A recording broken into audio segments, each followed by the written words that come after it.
sometimes you only hear from folks when they're looking for something, or looking for a job, right? I've had CMOs, various CMOs call me, and the only time they call me is when they're looking for consulting work. And I know what they're about.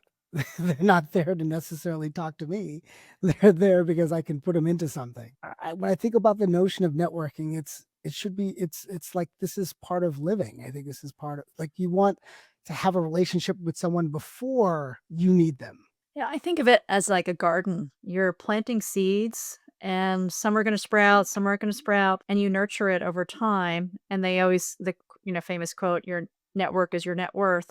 But I also think it's I something like that that. you're not attached to, meaning that it is different when you go into a networking event and we've all been there at a conference and people are coming at you, trying to sell you or get you to buy something. And that feels really, that's where networking gets a bad rap, right? It's when we're not attached, when we're wanting something and it's graspy energy. And so back to kind of where you're mentioning personal development, dig into that. And I have had to work on that really hard because I've learned sales as a function of my entrepreneurial career.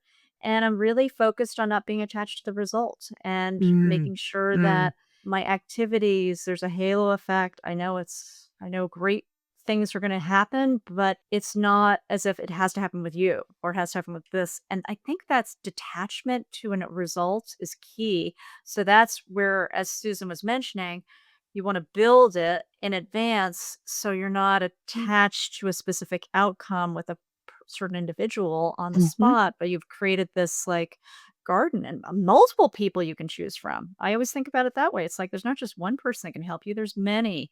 And how do you get that help and not single thread it with just, attachment to one outcome. So that was something else. And the part about introverts is really huge. I do encounter that in my work, especially as relates to dating. And I think for introverts, they do like smaller groups. So instead of going into that big mammoth, event with lots of people that probably Susan, Jean, and I, and Rajiv, you'd be comfortable with, you go to something smaller and that'll Mhm. be much more comfortable and probably people with the same type of expertise that you can really click with.